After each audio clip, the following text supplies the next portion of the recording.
Şundoq bolsun deyişdiler.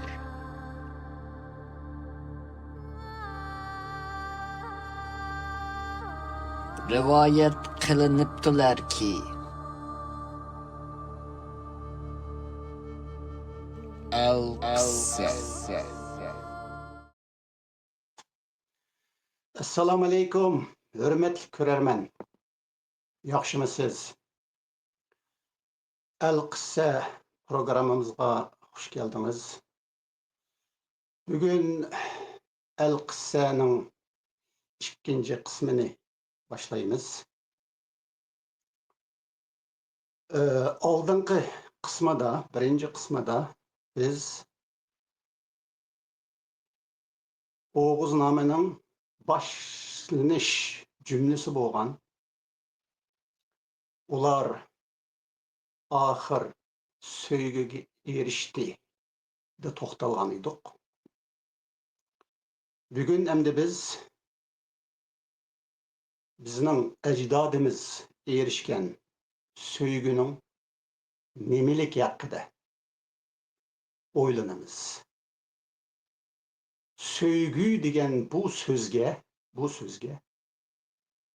ecdadımız ata kılgan mänini ata kılymyz. Siz söýgü hakkında neme bilesiz, hürmetli körermen? Söýgü degen neme? Bu hakda toxtalışdan burun biz aldınqı programımızda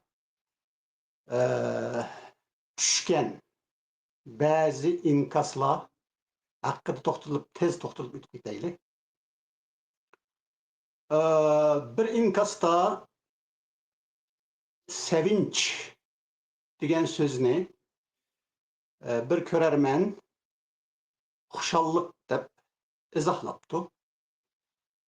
Sevinç, huşallık, sevgi, söýgü boludu dep. Elbette bugünkü Türk tilida yoki hozirgi zaman Türk tilida sevinç, hoşallık, sevgi, söýgü. Lekin bu bizning konu Uyg'urchilığında emas.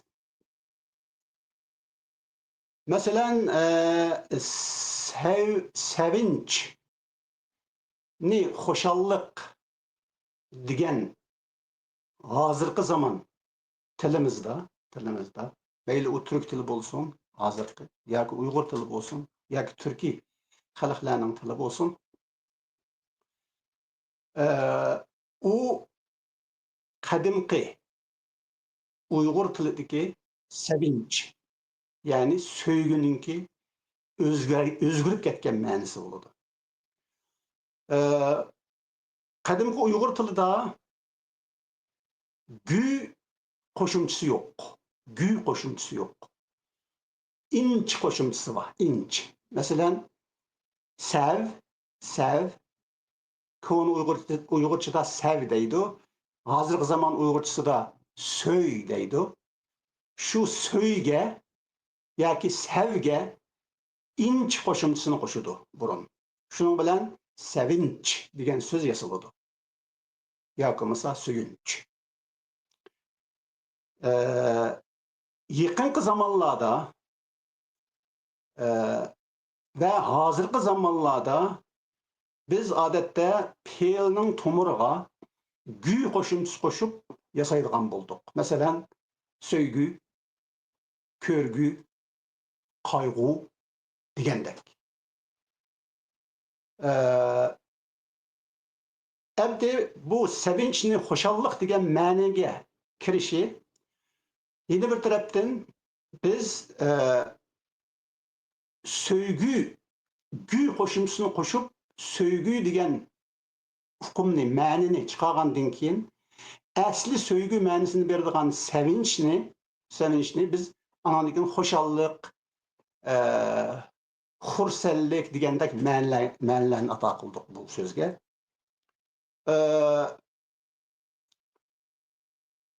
Hoşallık yoki şatlık bu Paris sözler.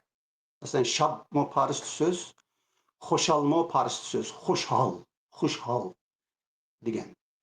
Hem de hoşhal mı elbette Parisçininki dastlabki xush degani Parischa, hal degani Arabcha. Parislar mı hal degan Arabcha bilan xush degan so'zini qo'shib xushhal deb olgan. Xo'shallik yoki shodlik bizning Uyg'urchada ve konu Uyg'urchada mı yayırmak ma'nosini beradi. Yayırmak, yayrash. Belki bizning bayram deganga o'xshash burun kona bizning burunqi tillar Uyg'ur tilida belki yayram deb ilingan bo'lishi mumkin xo'shallikni. Xo'shallikni, shodlikni, baxt saodatni yayram deb. Yayrash bu yerdan kelgan yayramak. İkinciden el-qissa haqida tushgan inkaslardan el-qissani biz bugungi Uyg'ur tilida shundoq qilib, shundan keyin shuning bilan degandek ma'nolarda keladi deb lug'at ma'nosini izohlab o'tdik. Lekin el-qissaninki atalg'u ma'nosi biz programmani shu atalg'u ma'nosida atadik el-qissa degan. El-qissa arab so'z, el-qissa degani hikoya degan gap arabchada. Bizdami el-qissa ya'ni shu hikoya. Biz bu el-qissa programmalarida so'zlaydiganimiz bizning Uyg'urlarning milliy hikoyasi. Milliy hikoyasi.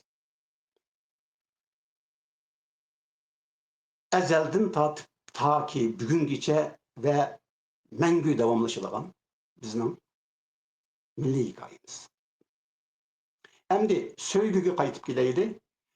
Söygü degan bu söz odatda hozirgi zaman Uyg'urlari ve shundaqla hozirgi zaman dünya elleri mutlaq ko'p sondagilari söygüni bir xil his tuyg'u ve kishilar o'ttirsidagi bo'libmi ayollar o'ttirsidagi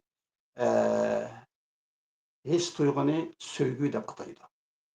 Biroq faqat mushunchalik atay oladi. Ya'ni söygü degan ashundaq bir his tuyg'u. Lekin bu his tuyg'u nereden keladi? Bu his tuyg'uning manbasi nima? Bu haqda ko'p o'ylanib ketmaydi. Bizning Uyg'urchada yoki Uyg'ur tilimizda, shundaqla Uyg'ur uyimizda bizde söygüni tolumu yarqın ifadelaydigan ko'ngil degan so'z bor.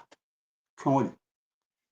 Ko'ngil degan so'zni boshqa tillarda topolmaymiz. Boshqa tillarda yurak deydi ko'ngilni. Arabchada shundaq, inglizchada shundaq, fransuzchada shundaq, boshqa tillarning hammasidagidek ko'ngil ve yurak deb ikkiga ayırmaydı. Fakat Uyg'ur tilida buni ikkiga ayırıydı. Ko'ngil, yurak. Türk tillar mu ayırıydı endi ko'ngil, yurak deb. Bu Uyg'urchadan kelgan. Ko'ngil degan so'z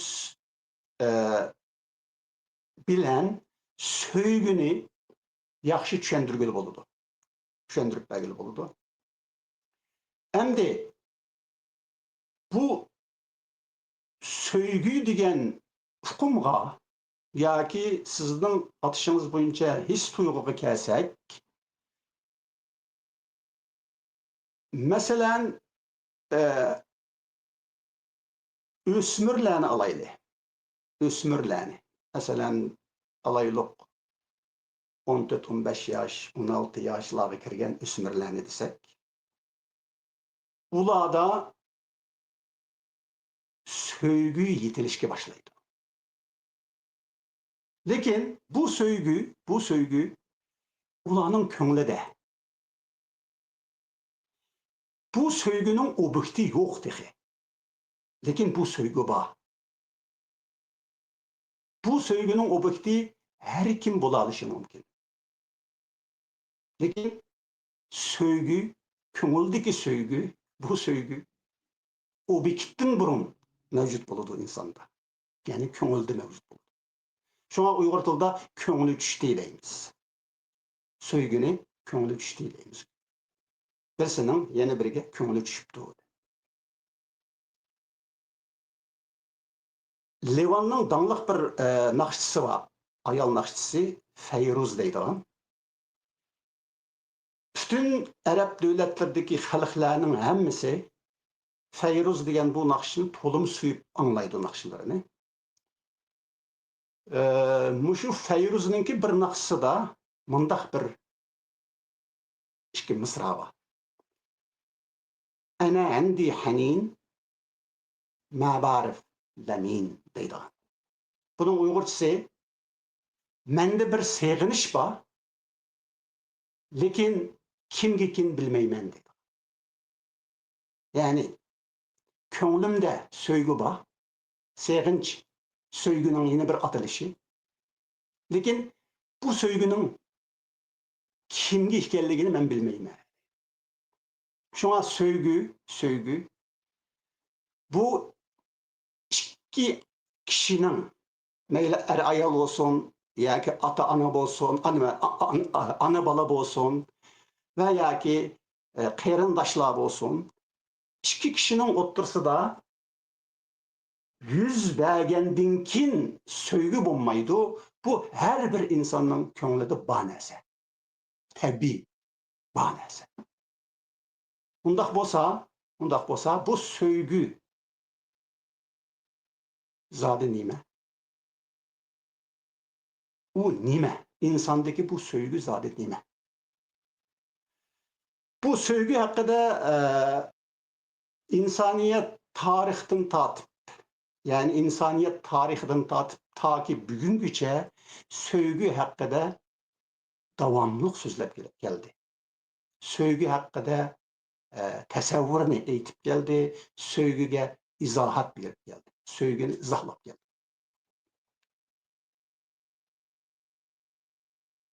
Bo'libmi yazgıcı şairleri milletlerinin, xalqlarning her tildeki faylasofları söygü haqida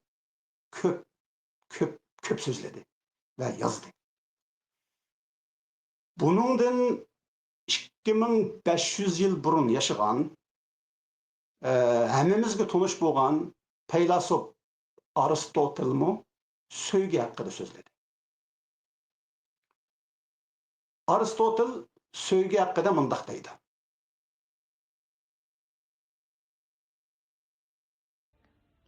Сөйгү ikki gavdada o'ltiraqlashgan yakka ruhdan tarkib topgan. Aristotel. Qarasanız Aristotel söygüni mana mushundaq izohlaydi. U söygü ikki gavdada o'ltiraqlashgan yakka ruhdan tarkib topgan. Bu yerda endi birinci Aristotel söygüni ruh deb atadi. Yani söygü ikki gavdaga o'ltiraqlashgan yakka, yani yalnız yoki bir ruh. Demek söygü ikki gavdani birleştirdi. İkki gavdaning birligi degan. İkki gavdaning birligi. Demek bu gavdadami ayni shu söygü, bu gavdadami ayni shu söygü. Ayni shu söygü yoki söygü mushu ikki gavdani birlashtiradigan ruh.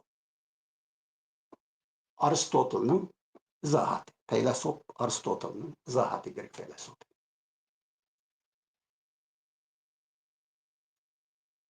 Undaq bo'lsa, gavda degan nima? Gavda. İkki gavda deydi. Mushu ikki gavda. Gavda Uyg'urcha so'z bo'lib, gavdaninki Uyg'ur tili izoh lug'atidagi ma'nolari birinchidan gavda tan, badan, jism. Muşlarni gavda deymiz. Gevdinin ikinci mənisi ceset, meyit, ceset. Ölgenden keyinki adamның teni. Bunu mu gevdi deydi Uygurca'da. Mesela onun kanı milinip yatkan gevdisi dep koyumuz biz hem de ölgen adam nasıl tasvir. Ananın gevdinin üçüncü mənisi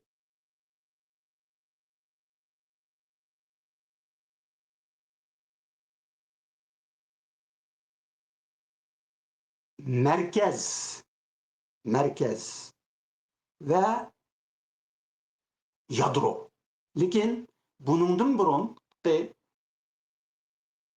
mənisini, yani bunu dördüncü dep tutsak, üçüncü mənisi gevdinin barlık mənisi var. Barlık. Mesela Uygurca'da jiraqdan tağının gevdisi ayan boldu deyimiz. Yani jiraqdan tağının barlığını bildik, köydük degan ma'noda. Barlık. Gevde yeni bir taraftan barlık. Endi muşunun asasen dördüncü mənisiga kelsak merkez, yadro. Gevdinin mənisi. Mesela Uygurca'da insan kişilik cemiyetinin asası gevdisi diyendek məniler işletimiz. Çünkü asası gevdisi, cemiyetinin asası gevdisi diye vakıda cemiyetin yadrosu, merkezi, asası cemiyetini teşkil kıldığan en küçük birlik diyendek mındak məniler. Şundak boğanda gevde, barlık, bar nese, bar boğan nese. Yani o yokluğunun karşısındaki. Mesela gevde diyen vaktimizde o banesi olur. Bu gevdelengen banesi olur. Şundak bu vaxtıda Aristotel'ın bu sözüdeki iki gevde diyen vaktıda bu yerde bu iki gevdini kandak düşünümüz. Bunun için biz hem de Oğuz namiga qaytıp Oğuz namininki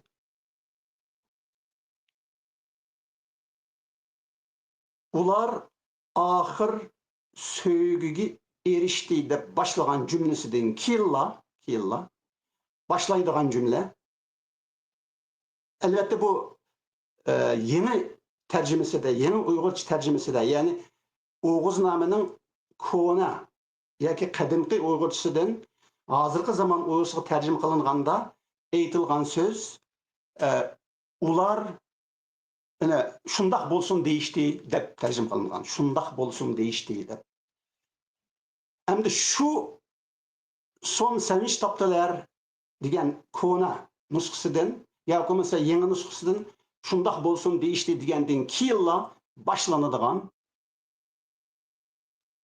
Oğuznamenin cümlesi mana mındak. Bir günü Ayxanның közü yoridi, o bir oğul tuğdu. Bir günü Ayxanның közü yoridi, o bir oğul tuğdu. Konu Uygurçadaki, kadimki Uygurçadaki nusxasını qarasak, bu cümle kene günlerden bir gün ay qağanның köneri yarıp bodadi erkek oğul tuğdur deydi. Endi biz bu yerde dikkat kıladigan en mühim söz hazırkı zaman Uygurçadaki Oğuznamede Ayxan dep ilingan, Ayxan dep isim şeklinde. Mesela Ayxan, bizden Ayxan diyen isimler var o Uygurçada. Lekin kadimki Uygur, yani konu Uygurça nusxası da Ayqağan dep ilingan. Ayqağan. Yani Ayxaqan. Ayxan emas, Ayxaqan. Hakan degan sözünü biz bilimiz. Hakan Türkçe'de Hakan deydi. O Qağanның, yani Türkçedeki Kaan'ın yakın zaman ve hazır zaman işletilişi. Demek Kağan bilen Hakan bir ma'nodagi gap. Bu ma'nının ma'nisi, bu sözün ma'nisi Xallanın xani yoki imperator degan ma'no. Chunki imperator podshohlarning podshosini imperator deb ataymiz. Shunga o'xshash Hakan yoki Kağan Xallanın, ya'ni podshohlarning xani podshohi, Hakan imperator. Demak,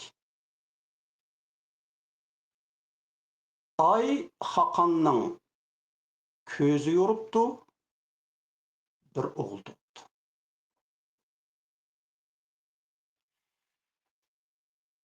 Endi biz shu yerda to'xtaymiz.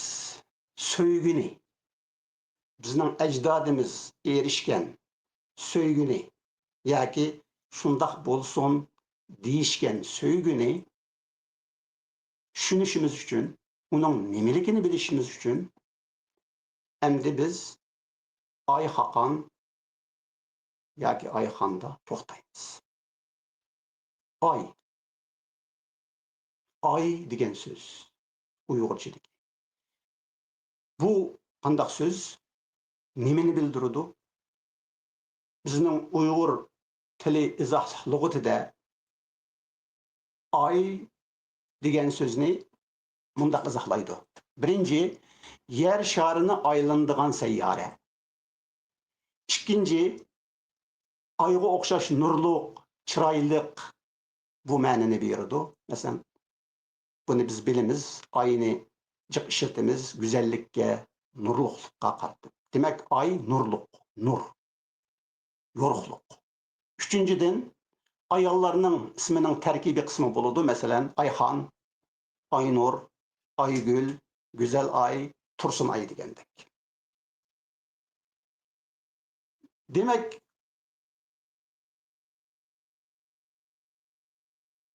Oğuz, tug'ilgan Oğuz Aydan tug'ilibdi. Aydan tug'ildi. Ay Oğuzning onasi bo'lsa, Ay Oğuzning onasi bo'lsa, Oğuzning yoki tug'ilgan bu o'g'ilning dadasi kim bo'ladi? Biz bu shunday so'rashga majbur bo'lamiz. Lekin Oğuz nomi buni eskartmagan. Oğuzning Ayxondan yoki Ayqo'g'andan yoki Ayxoqondan tug'ilganligini, Ay imperatordan tug'ilganligini eskartadi. Lekin biz hozirgi zamonda biladigan tug'ilish munosabatida tug'ilgan bolaning onasi bo'lgandek dadasi bo'lishi kerak. Undaq bo'lsa Oğuzning dadasi kim? Endi biz buni tushunish uchun tug'ilgan o'g'ilninki Oğuz ekanligini bilamiz. Uning eti Oğuz. Tug'ilgan o'g'ilning eti Oğuz. Uyg'ur tilida Oğuz degan so'z hozirgi zamonda, burungi zaman, qadimgi zamonda demedim, hozirgi zamonda Oğuz sutga sifat bo'lib keladi. Oğuz sut deymiz. Oğuz chish deymiz, masalan. Oğuz chish. Oğuz sutni olsak, bakarak mashhuri, dangliq bo'lgan Oğuzning ishlatilishi u sutga qaratilib, hayvonotlarning va onalarningki dastlabki tuqqan vaqtidagi dastlabki sutini Oğuz deb ataydi. Ya'ni Oğuz sut deb. Demak, bu Oğuz sutninki sifati. Dastlabki sut qandoq bo'ladi? Dastlabki sut. Dastlabki sut sog'ishroq bo'ldi.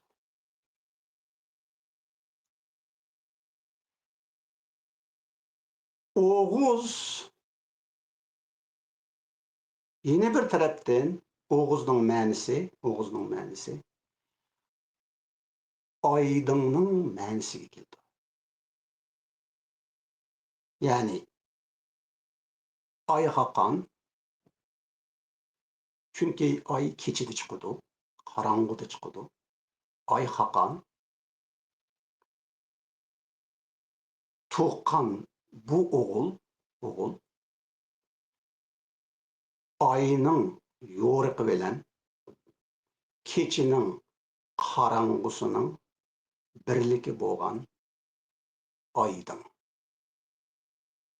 Muşu aydınni qadimqi Uyghur tilida Oğuz deb atagan bo'lishi mumkin. Çünkü biz hozir bunun etimologiyasini bilmaymiz. Çünkü Oğuz degan so'zning etimologiyasini biz hozirgi zaman Uyghur tilida nereden kelganligini o so'zning bilmaymiz. Lekin muşu Oğuz nomidan muşu Oğuzning ayı haqqandan aydın tug'ilishi keçide ve Oğuzning sütning rangi ekanligi, sog'ish rangi ekanligi. Muşnunga asosan biz Oğuzninki anisi ayının nuri, ayının yorıqı, yani ay, dadısı qarangılık deb mo'ljallaymiz. Ve jazmlashtirishga yaqinroq yerda tura olamiz. İlmiy jihatda. Yani biz Oğuznamadagi so'zlarning ve Oğuz degan so'zning etimologiyasiga mayli u uzuk bo'lsin, shu asosda mushu yakunni chiqara olamiz. Chunki biz mushundaq yakunni chiqarishimizda yana Uyg'ur tiliga ve bizning ay degan bu so'zga bo'lgan tushunchimizga qaytamiz. Ay bizning Uyg'ur maqol tamsillaridan ayning 15'i yoruq, 15'i qarang'u deymiz. Ayning 15'i yoruq, 15'i qarang'u. Bu nima degan gap? Ayning 15'i yoruq, 15'i qarang'u. Bizning ajdodlarimiz ayga mushundaq qaragan.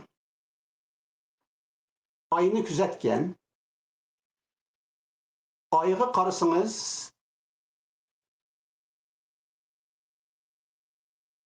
ayning yo'riqi bir tarafdan yo'riq, yani ay bir burjakdan mushu sharning yoki mushu chambarakning sharning bir tarafidan kichik hilal shaklida boshlangandan, yo'rgandan boshlab 15 kungacha ayning qap o'ttirsig'i kelib yo'riq bo'ldi. 15 kun, 15-kuni ayning qarang'u yerimi tugaydi. Qarang'u yerimi tugaydi. To'lin ayga o'zgardi. Anandan keyin ma yo'rg'an taraf yine keyingi 15 kunda qarang'u bo'lishdi.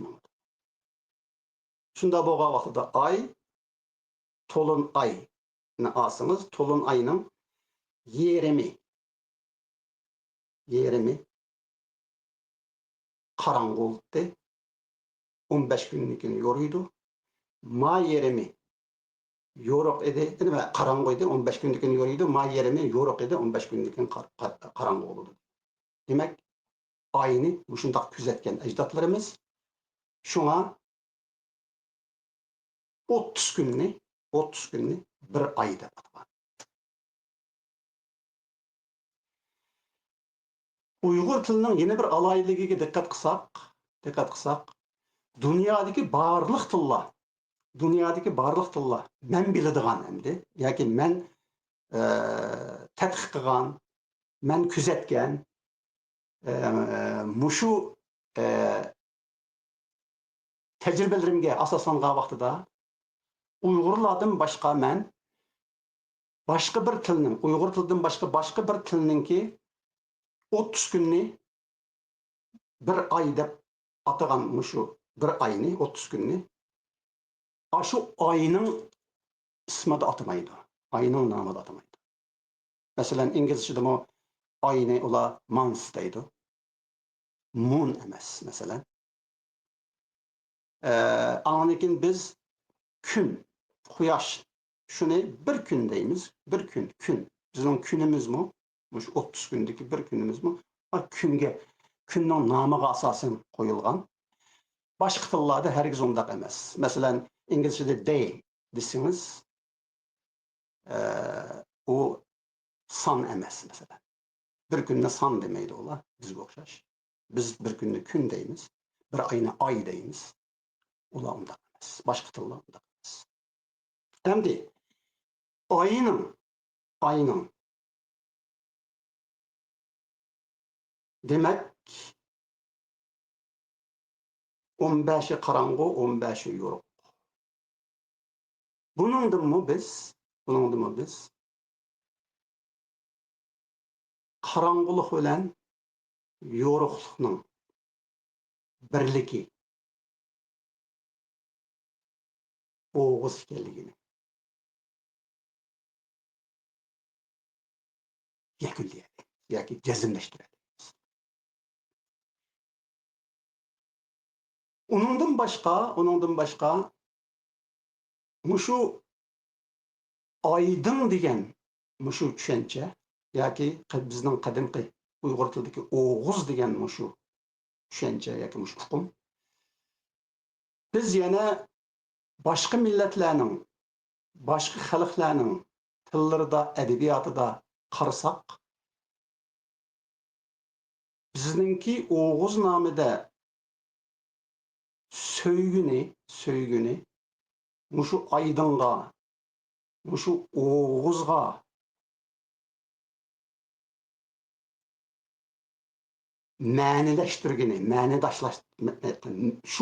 şu aydın ve oğuz ma'nisiga ega qilgani söygüninki. Yani söygü demek aydın, karangılık bilen yoruqluqning birligi degan muşu qarashni, muşu ko'rishni, söygüge bo'lgan muşu ta'birni, izohatni, tushunchani başka edebiyatlardamı, başka felsefelerdamı, başka tillardamı nayeti yaxshi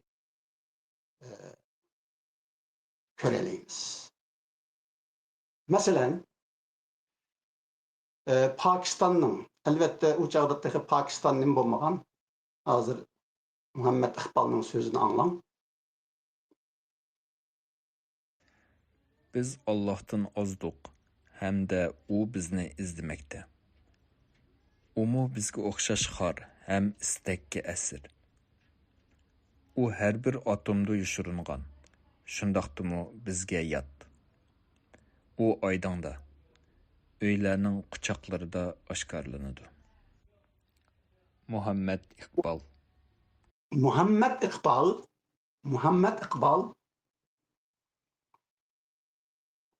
Musulman mutefekkir şair, bir mutefekkir şair, Pakistanlı mutefekkir şair ve Musulman.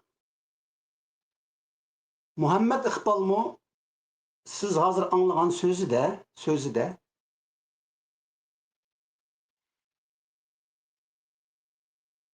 xuddi bizning Alisher Navoiy Allohni yor deb atagandek bu yerdami Muhammed Iqbal Allohni Alisher Navoiyga o'xshash yor deb ataganini bilalaymiz, ko'rib olaymiz. Bu yerda Muhammed Iqbal biz Allah'dan azdık deydi. Biz Allah'dan azdık.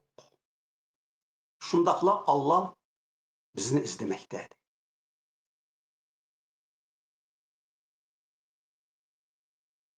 Allah her bir atomda yoşurungan deydi. Her bir atomda yoşurungan.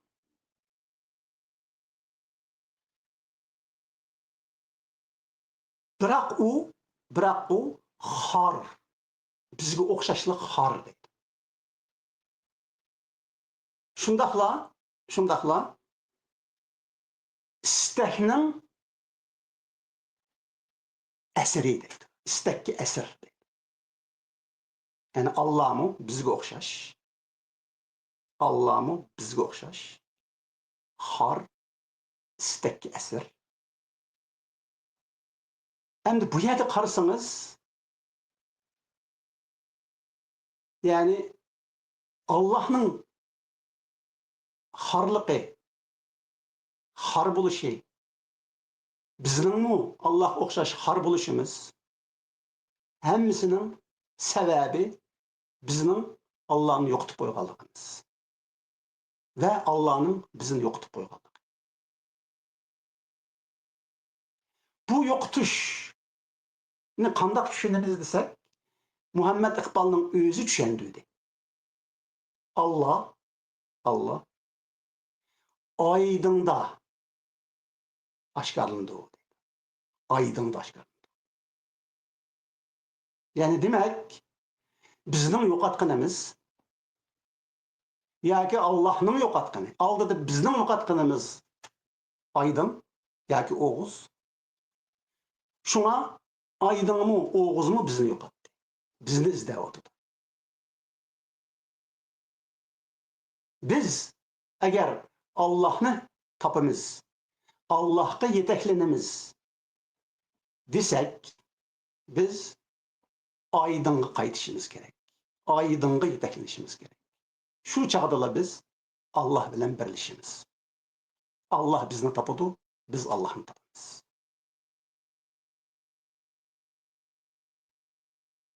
Qarang.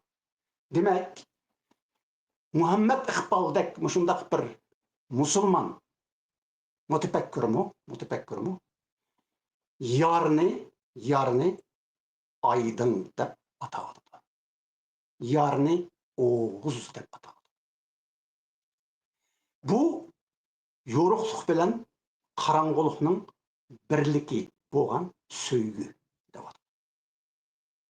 Yani Allah aydın yoki o'g'iz degan shu sevgi.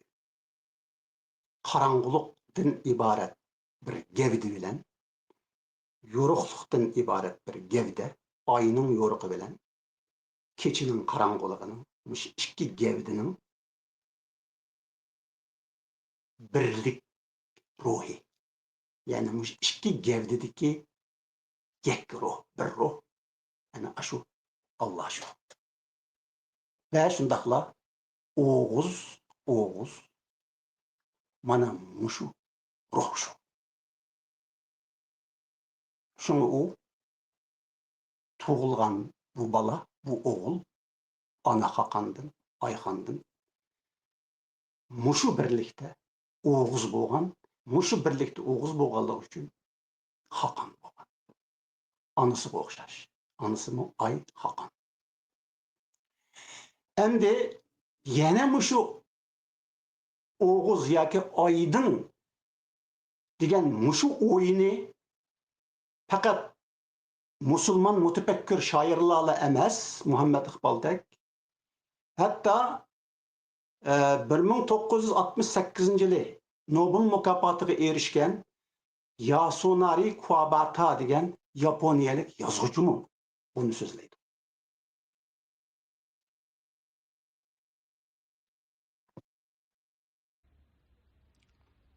Aydın keçinin haqiqiy so'yinchi biz tushunmaydigan bo'lib qolgan bir narsa. Faqatla qadimki insonlar, yo'ruqlar bo'lmagan chaqdila aydın keçinin haqiqiy so'yinchini tushunalaydi. Qarasangiz Yasunari Kawabata bu yaponiyalik yozuvchi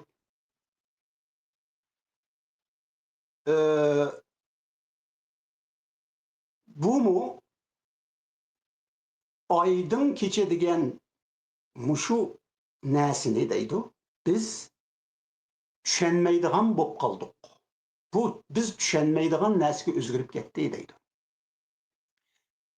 Lekin Yasunari Kuwabata şunu ta'kidlaydi ki qadimqi insonlar yo'ruqsiz qolgan chog'larda aydın keçinin nemiligini, yani onun söygü ekanligini tushunatdi. Demek Yasunari Kuwabataga nisbeten mu aydın söygü demektir. Söyünç demektir. Muhammed İkbal mu aydınını söygü, söyünç deydi. Aristotel mu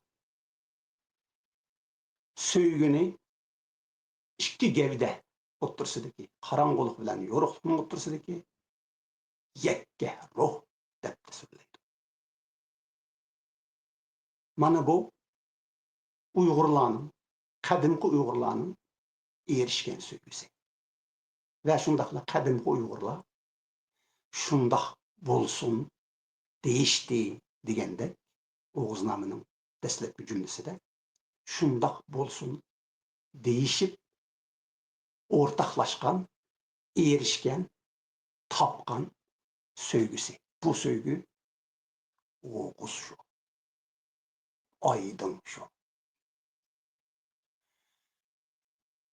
Levan'ın yazgıcısı Cibran Halil Cibran. Biz onu Uygurca'da Halil Cibran deb alamiz. Halil Cibran mu? Mesela o Muhammed İkbal'dek Müslüman emas. Hristiyan ailesinde doğulup çoğun olgan. Özü Arap tilde yazıdı. Halil Cibran. Naiti danlık Uygurlarda. Uygurlar yaxşı bildi. Halil Cibran'ın mundaq bir sözü var. Hemmimiz yoruq ayga o'xshaymiz. Bizning yanala qarang'u tarafimiz bor.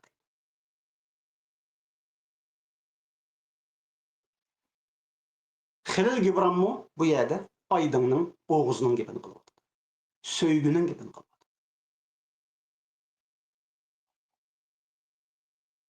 Endi asli Bengallik, Amerikalik bir meditsina alimi, feylasop ve xalqarалық tinchlik ve Saadet institutining qurg'uvchisi Merida mundaq deydi. Ay ko'nglingizning namoyandasi. Ay nuri söygüngizning chaqnishi. Endi bu meditsina alimi, tabiben alimi endi bir tinchlikparvar, bir faoliyatchi ve şundaqla bir feylasop ve tegi Bengallik, lekin Amerikada yaşayan Amerikalik bu şundaq bir adamning yine bu yerda aydınning gapini qilayotganligi yine sizni o'ylantiradi. Ay ko'nglingizning namoyandasi, ay nuri söygümüzün chaqnishi. Oğuz mana mushu ko'ngilning namoyandasi, mana mushu ko'ngil degan söygüning chaqnishi. Şunu bilan biz söygüge Oğuz nomining o'zidan ve Oğuz'un Ay Hakan'dan tuğulğanlığı ve Ay Hakan'ın karangılıkta Oğuz'unu tuğulğanlıqıdan Oğuz'un karangılık bilen yoruqluqның birligi bolgan muşu söýgü ekenligini bilemiz. Şunuň bilen biz söýgüge, söýgü digen bu mücmel his duyguga biz düşenmeýdigan, biz bilmeýdigan, biz başqaca bir hiyallady buludygan muşundak bir sözüň hakyky mänisin tapamyz. U bolsumu aýdyň, karanglyk we yoruklukny birligi bolgan muşu ruh, muşu söýgü, muşu Oğuz. Demek Oğuz Hakan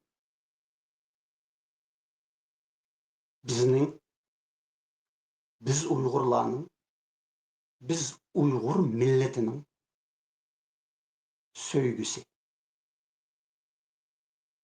milli ruhy.